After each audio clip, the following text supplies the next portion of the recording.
Thomas the Tank Engine, post-apocalyptic survivor.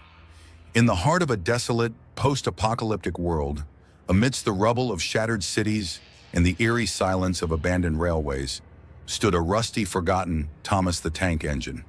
His once vibrant blue paint was now chipped and faded, his cheerful face weathered and scarred.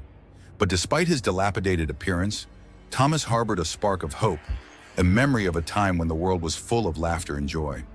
Thomas remembered the days when he chugged along the rails of Sodor, a bustling island filled with friendly engines and happy children. He recalled the warmth of the sun on his boiler, the camaraderie of his fellow engines, and the thrill of delivering mail and passengers across the island. But those days were long gone, replaced by a world shrouded in darkness and despair.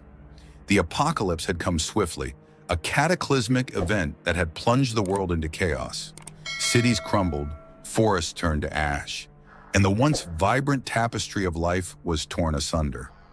Thomas, along with a few other engines, had managed to escape the devastation, finding refuge in an abandoned railway yard.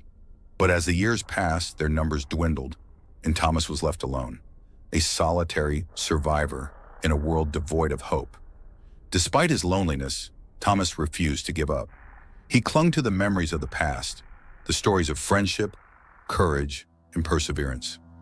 He remembered the tales of Sir Topham Hatt, the fat controller, who had always encouraged his engines to be really useful. And he recalled the adventures of his friends, Percy, Gordon, and James, each with their unique strengths and personalities. Thomas knew that he couldn't bring back the past, but he could carry its spirit forward. He would continue to chug along the abandoned rails, a symbol of resilience, a beacon of hope in a world consumed by darkness. Thomas's journey through the wasteland. Thomas, once a proud and cheerful engine, now stood as a rusting relic in a world scarred by disaster. His once vibrant blue paint was now chipped and faded, revealing patches of rust like wounds on his metallic skin. His cheerful face, once beaming with joy, was now etched with the lines of time and hardship. Rain lashed down upon him, washing away the grime and dust that clung to his frame, but also seeping into his joints, further hastening his decay. The wind howled through the skeletal remains of buildings, carrying with it the whispers of a world long gone. Nuclear ash, a grim reminder of the catastrophe that had befallen the world, often fell upon him like a morbid snowfall, coating him in a layer of gray dust that clung to his rusting metal. It settled into the cracks and crevices of his frame, a constant reminder of the destruction that had ravaged the world. Yet even in this state of decay, Thomas held on to a flicker of hope. He remembered the days when he chugged along the rails of Sodor, bringing joy to children and helping his friends. He remembered the warmth of the sun on his boiler, the camaraderie of his fellow engines, and the thrill of a job well done. These memories were his fuel, his motivation to keep going, even when the world around him seemed to crumble. He knew that somewhere out there were other survivors, other engines, and perhaps even a chance to rebuild. So Thomas stood defiant against the elements, a rusting sentinel in a world of decay, his spirit unbroken, his wheels ready to roll once more. Thomas's dreams. In the quiet solitude of his abandoned train yard, Thomas often drifted into thought, his imagination painting vivid pictures of a world where the sun shone brightly and laughter echoed through the valleys. He dreamed of a time when the rails were filled with the joyful chatter of children, their faces lighting up as he chugged past, a symbol of fun and adventure. He longed for the familiar sights and sounds of his friends, the camaraderie and laughter they shared as they worked together, side by side. He missed Percy's playful teasing, his bright green paint gleaming in the sunlight, and Toby's gentle wisdom, his stories of the old days bringing comfort and joy to their hearts.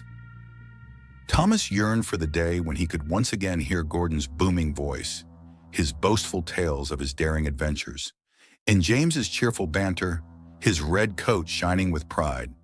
He missed their playful rivalries, their shared jokes, and the way they always had each other's backs no matter what challenges they faced. In his dreams, Thomas imagined a world where they were all together again, working in harmony, their wheels spinning in unison as they carried passengers to their destinations, their whistles echoing through the valleys. a symphony of joy and friendship. He envisioned a world where they could share stories of their adventures, their laughter echoing through the air, their bond as strong as ever. They would reminisce about the times they had overcome obstacles together, their shared experiences forging an unbreakable bond between them. Thomas dreamed of a world where they could once again explore the countryside, their wheels carrying them to new and exciting places, their hearts filled with the thrill of discovery. They would marvel at the beauty of nature, their spirits lifted by the sight of rolling hills, sparkling rivers, and lush green forests. In his dreams, Thomas could almost feel the warmth of the sun on his boiler, the wind rushing through his hair, and the joy of being surrounded by his friends. He would wake up with a smile on his face, his heart filled with hope, his spirit renewed. He knew that the world had changed, but he refused to give up hope that one day his dreams would come true, and he would be reunited with his friends, their bond as strong as ever, their laughter echoing through the valleys once more.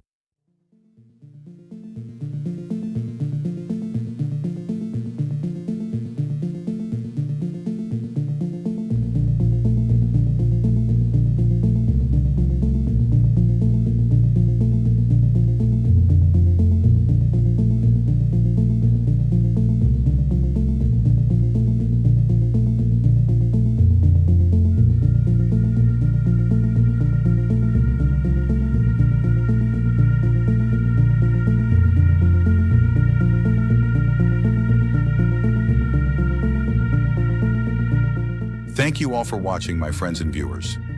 I put a lot of effort into this, and I truly appreciate everyone who watched until the end. If you love Thomas, share this video with others, and don't forget to leave a comment. Who is your favorite character from Thomas and Friends?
Rust and ruin, the cursed Thomas train of the apocalypse.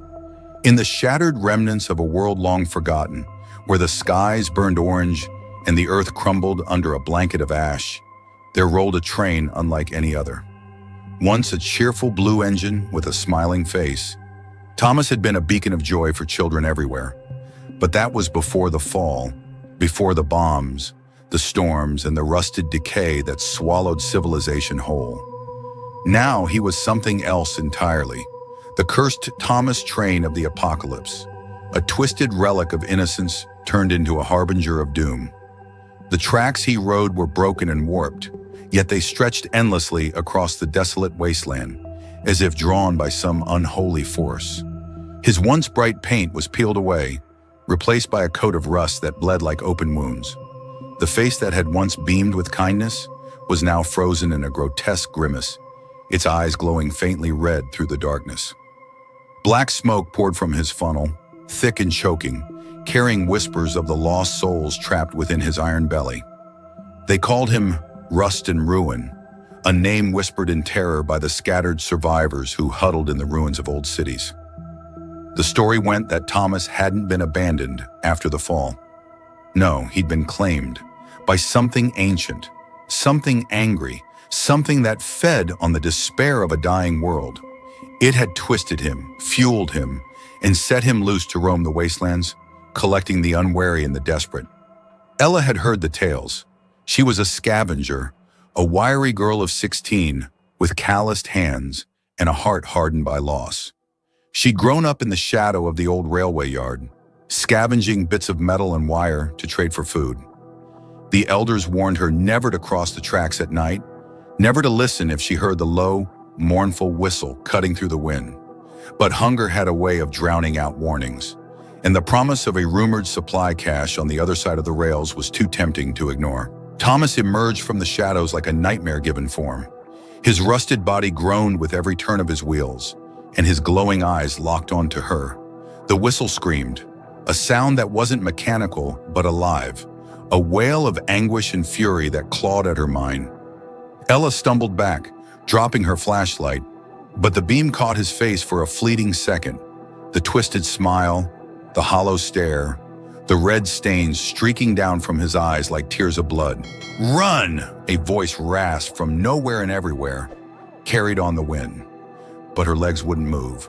The train slowed, its wheels screeching against the rails, and the door of a rusted carriage slid open. Inside was darkness, pure, suffocating darkness, and from it came the faint sound of weeping. Ella's survival instincts finally kicked in. She turned and bolted, her heart pounding as the whistle screeched again, louder, closer. The ground shook beneath her, and she risked a glance back. Thomas was gaining, his wheels spinning faster than any machine should in this broken world. The air grew thick with the stench of oil and decay, and she could feel his presence, like a weight pressing down on her soul. She dove into a ditch just as the train thundered past, its rusted underbelly inches from her head. The wind howled, tugging at her clothes, and she buried her face in the dirt, praying it would pass. The weeping from the carriage grew louder, a chorus of despair that chilled her to the bone, before fading into the distance as Thomas rolled on. When she finally dared to look up, the tracks were empty. The train was gone, leaving only a trail of rust flakes scattered across the ground like ashes. Ella crawled out of the ditch, trembling, and vowed never to cross the rails again. But as she stumbled back to the safety of the ruins, she couldn't shake the feeling that Thomas had seen her, that he'd marked her. Days later, the whispers reached her camp. Another scavenger had vanished near the tracks, leaving behind only a rusted knife and a faint echo of that haunting whistle. Ella knew the truth. Rust and Ruin wasn't finished. He was out there, rolling through the apocalypse, searching for the next soul to claim. And in the quiet of the night, she could still hear his wheels turning, a relentless rhythm that promised no escape. For in a world of rust and ruin, Thomas was no longer a friend. He was a curse, an eternal engine of despair, bound to the tracks of a dead world, forever hunting in the shadows of the end. Ella couldn't sleep. The nights that followed her encounter with the cursed Thomas train were haunted by the echo of that whistle, a sound that lingered in her ears like a parasite burrowing into her mind. She'd made it back to the camp, a crumbling cluster of shacks built from scavenged steel and tarp, but safety felt like an illusion. The rust flakes she'd brushed off her jacket that night had left stains on her hands, faint reddish-brown marks that wouldn't wash away no matter how hard she scrubbed. It was as if Thomas had branded her. The camp buzzed with rumors. The missing scavenger wasn't the first, they said. Over the past month, 5 others had disappeared near the tracks. Hunters, traders, even a child who'd wandered too far from the perimeter. Each time, the only evidence left behind was a scattering of rust and the faint, lingering wail of a train long gone. The elders called it a curse, a punishment for the sins of the old world. But Ella wasn't one for superstition. She'd survived this long by facing reality, no matter how grim. And the reality was that someone had to stop Thomas before the camp became a graveyard. She didn't tell anyone about her plan. They'd call her reckless, maybe even lock her up for her own good. But Ella had seen those glowing eyes, felt the weight of his pretense. Ignoring him wouldn't make him go away. So under the cover of a moonless night, she packed a bag, knife, rope, a half-charged flare gun she'd traded for months ago, and slipped out toward the tracks. The air was colder this time, sharp with the bite of approaching winter. The railway stretched before her like a scar across the wasteland, its twisted metal glinting faintly under her flashlight. She didn't know what she was looking for, answers, a weakness, maybe just a fight she could win. But as she walked, the ground began to hum again, a low vibration that set her teeth on edge. She tightened her grip on the knife and pressed on. The first sign came an hour later, a rusted signal post, its arm bent downward as if pointing to the earth. Around its base lay a pile of debris, shredded cloth, a broken lantern, a child's shoe. Ella's stomach twisted. She recognized the shoe. It belonged to Mira, the girl who'd gone missing 2 weeks ago. Before she could process it, the wind shifted, carrying a sound that made her blood run cold, the slow, deliberate chug of wheels on rails. Thomas emerged from the darkness like a predator stalking its prey. His rusted frame loomed larger than she remembered, the red glow of his eyes cutting through the night. The whistle didn't sound this time, only silence, heavy and suffocating, as he rolled to a stop mere yards away. The carriage door creaked open, revealing the same inky blackness she'd glimpsed before. But now she saw movement within, a flicker of shapes, too fleeting to make out. "Who are you?" Ella shouted, her voice cracking but defiant. "What do you want?" The train didn't answer. Instead, the ground beneath her feet began to crumble, rust spreading outward from the tracks like a living thing. She stumbled back, but the decay followed, curling up her boots and staining the hem of her pants. Panic surged through her, but she forced it down. She wasn't here to run, not this time. Drawing the flare gun, she aimed at the open carriage and fired. The flare streaked through the air, a blazing red comet, and struck the interior with a hiss. For a moment, the darkness recoiled, and Ella caught a glimpse of what lay inside. Figures, dozens of them, their bodies twisted and rusted like the train itself. Faces she recognized, Mira, the missing hunters, stared back at her, their mouths open in silent screams, their eyes glowing faintly red. Then the flare sputtered out, and the darkness swallowed them again. Thomas shuddered, a low groan rumbling from his core. The carriage door slammed shut, and his wheels began to turn, faster now, kicking up clouds of dust and rust. Ella dove to the side as he charged forward, the edge of his frame grazing her arm and leaving a stinging cut. She hit the ground hard, rolling into a ditch as the train roared past, its speed unnatural for something so decayed. When the dust settled, Thomas was gone, but the air felt different, thicker, charged with something she couldn't name. Ella climbed out of the ditch, clutching her bleeding arm, and noticed something new, a faint trail of rust flakes leading off the tracks and into the wasteland. It wasn't random, it was deliberate, like a path. Her mind raced. Was this a trap, a taunt? Or had her defiance shaken something loose, forced Thomas to reveal a piece of his mystery? She didn't know, but one thing was clear. The cursed Thomas train wasn't just a mindless force.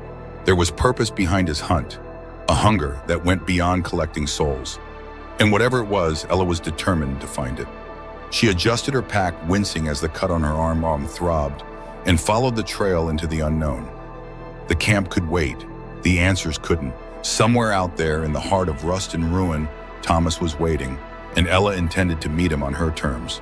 This continuation builds on Ella's character, her resolve, and the growing enigma of Thomas. Let me know if you'd like to take it further or explore a different direction.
The last whistle, echoes of a forgotten world.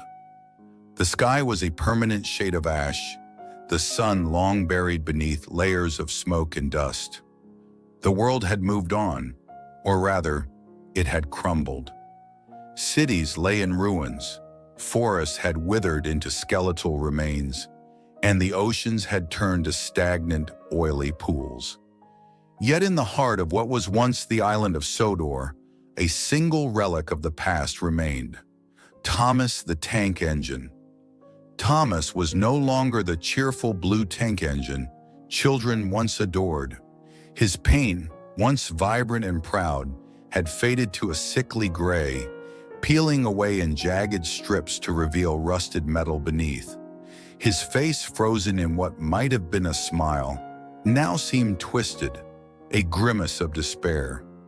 One of his eyes was shattered, leaving a dark, hollow socket that seemed to stare into nothingness.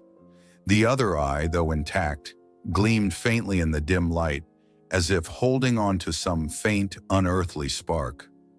The railway tracks around him were overgrown with weeds, their iron rails warped and broken. The station where he once waited for passengers was now a skeleton of wood and glass, its roof caved in and its walls scorched by fires long extinguished. The only sound was the wind, howling through the ruins like a mournful cry. But sometimes when the wind died down, another sound could be heard. A whistle. It was faint, almost imperceptible. But it was there. A low, mournful note that seemed to rise from the depths of the earth itself. It echoed through the empty valleys and abandoned towns, a ghostly reminder of a time when laughter filled the air and the railways were alive with activity. No one knew how Thomas still functioned. His boiler had been cold for decades, his coal long since turned to dust. Yet at night, his headlights would flicker to life, casting an eerie glow across the ruins. His wheels, though rusted and stiff, would creak and groan as if trying to move. And that whistle, always that whistle, would pierce the silence, a sound that sent shivers down the spines of anyone unfortunate enough to hear it. Legends began to spread among the few survivors who still wandered the wasteland. They spoke of Thomas as a cursed spirit, a machine that refused to die even as the world around him crumbled. Some claimed he was searching for his friends, Percy, James, Gordon, all long gone, their fates unknown. Others believed he was a harbinger of doom, a symbol of the world's inevitable decay. One night, a lone traveler stumbled upon the ruins of Sodor. Drawn by the faint glow of Thomas's headlights, they approached cautiously, their heart pounding in their chest. As they drew closer, they noticed something strange. Thomas's remaining eye seemed to follow them, its faint gleam piercing through the darkness. The traveler froze as the whistle sounded again, louder this time, reverberating through their very bones. They turned to run, but the sound of grinding metal stopped them in their tracks. Slowly, agonizingly, Thomas began to move. His wheels screeched against the rusted tracks. His pistons hissed with effort, and his whistle grew louder, more desperate. The traveler fled, their breath coming in ragged gasps as they stumbled through the ruins. Behind them, the sound of Thomas's whistle grew fainter, but it never completely disappeared. It lingered in their mind, a haunting reminder of what they had seen. To this day, Thomas remains on the island of Sodor, a broken relic of a forgotten world. His whistle still echoes through the ruins, a mournful cry that no one can explain. Some say he's waiting for the world to heal, for the railways to come alive once more. Others believe he's a warning, a reminder of what happens when the world is pushed too far. But one thing is certain: Thomas the Tank Engine is no longer the friend we once knew. He is a ghost, a machine, a symbol of despair. And his whistle will haunt the wasteland for as long as the world remains broken.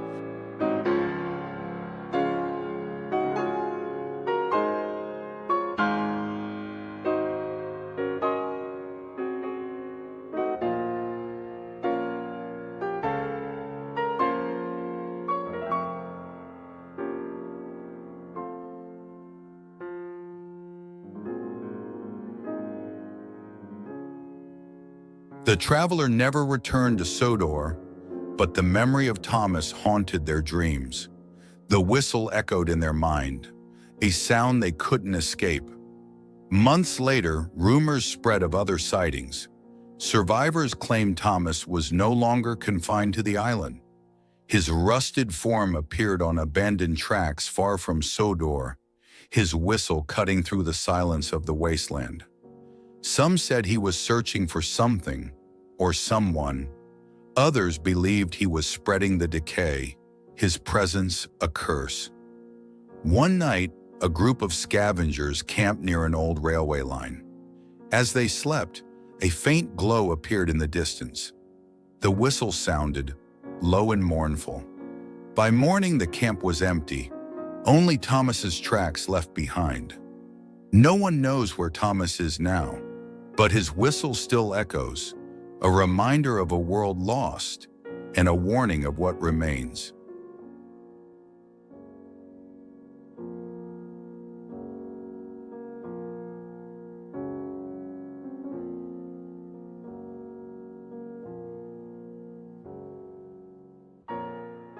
Thank you all for watching, my friends and viewers. I put a lot of effort into this, and I truly appreciate everyone who watched until the end. If you love Thomas, share this video with others, and don't forget to leave a comment. Who is your favorite character from Thomas and Friends?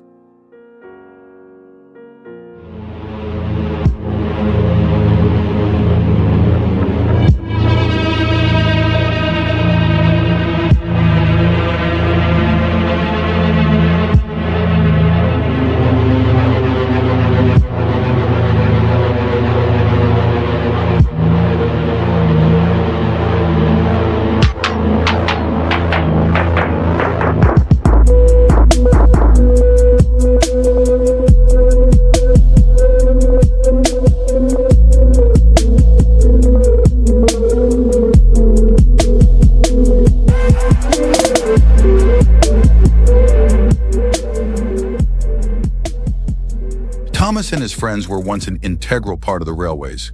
They laughed, competed, and helped each other as they made their way across the vast expanse.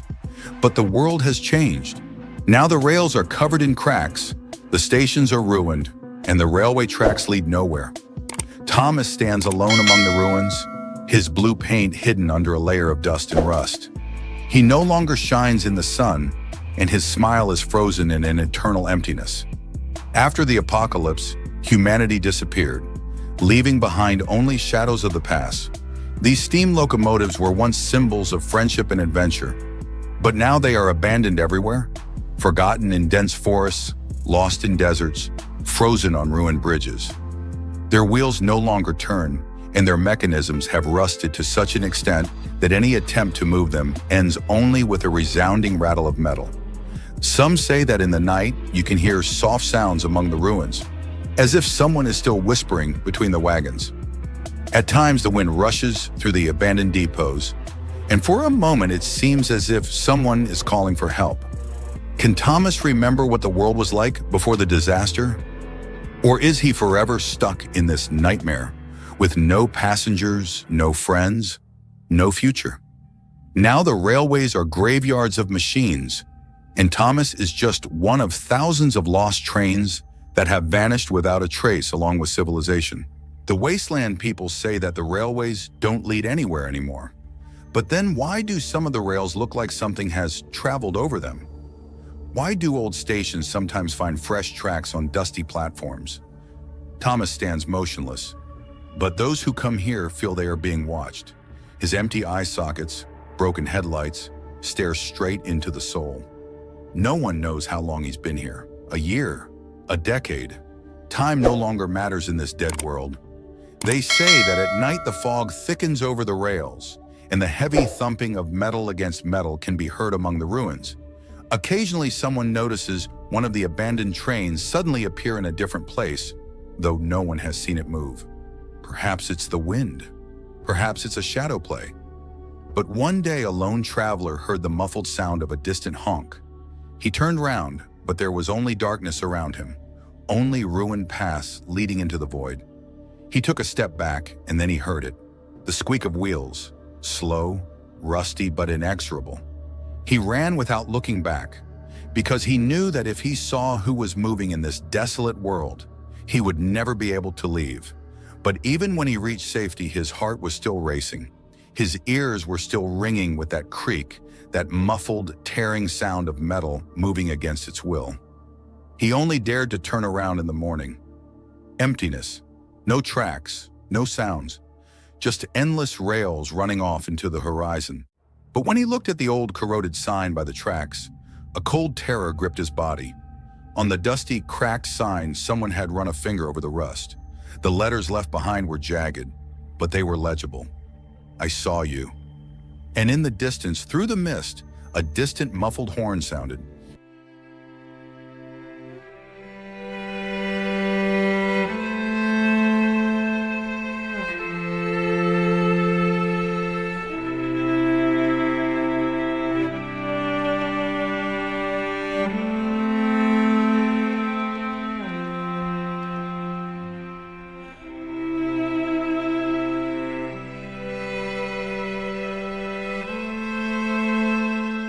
Thank you all for watching, my friends and viewers.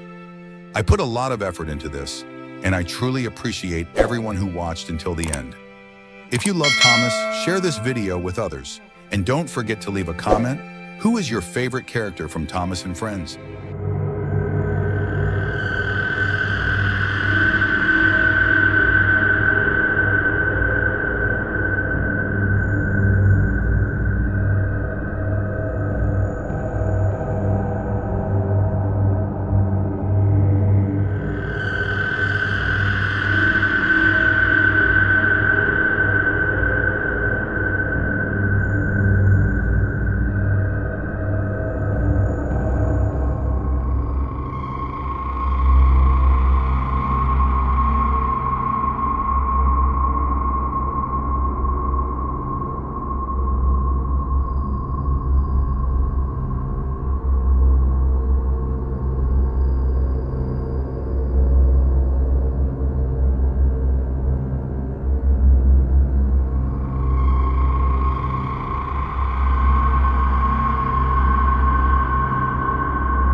We find ourselves in a world devastated by a catastrophic event. Once vibrant cities are now ruins, and the remnants of humanity struggle to survive.